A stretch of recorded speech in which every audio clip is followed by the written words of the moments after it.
cave later that night. The fire crackles low. Giyu sits beside Dumpling, wrapped tightly in a blanket.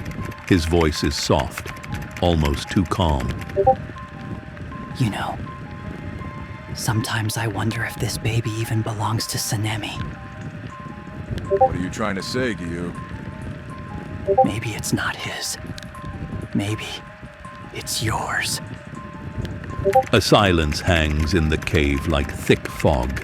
Dumpling glances at him, surprised but keeping calm. Giyu, I care about you. You know that, but not like that. If you're carrying a life, what matters is that you're safe, and that the baby is safe. We'll support you, but you can't play games with something this serious. I'm not playing.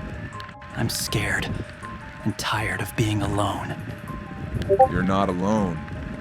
Not as long as I'm here. Even if it's not romantic, I'm not abandoning you. At that moment, the flap of heavy footsteps returns. Snow scatters in as Sanemi bursts in with a few fish in hand, but he freezes when he sees Dumpling and Giyu close together. Sanemi's eyes narrow. The fish fall to the ground with a soft thud. What the hell is this? Sanemi, it's not what you think. Relax! I was just talking to him. You left, remember? Someone had to keep him warm. Yeah? Warm or what? Replacing me completely?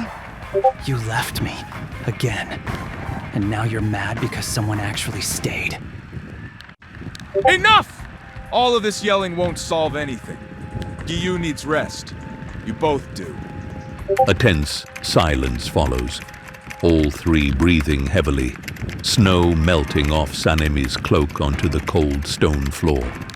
The fire crackles. The fish Sanemi brought lies untouched. The air between the three is heavy. You always leave. Every time I need you, you're gone. I left to get food, Giyu. For you. For us. But you. He gestures at Dumpling, frustration flaring. You immediately assume the worst and run into someone else's arms. Because you never say anything. You leave without a word and expect me to wait in silence, in fear. Because I had to do something. You're sick, you're cold, and you're talking about babies and futures when you won't even stay still long enough to survive the night.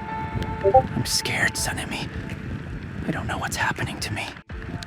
But instead of staying, you always make me feel like I'm the problem. Sanemi clenches his jaw. His voice softens but remains bitter. You never listen. It's always about you, your feelings, your fears. You never once stop to think what this is doing to me. A beat. Dumpling looks between them, uneasy. You're both hurt. But if you keep tearing each other apart, no one gets better. Sanemi sighs harshly and steps back toward the cave entrance, eyes dark. Maybe I should have stayed in the storm. Maybe you should have. Sanemi freezes. The words cut deeper than Giyu probably meant them to. That's enough. A tense silence settles again. The snow outside howls.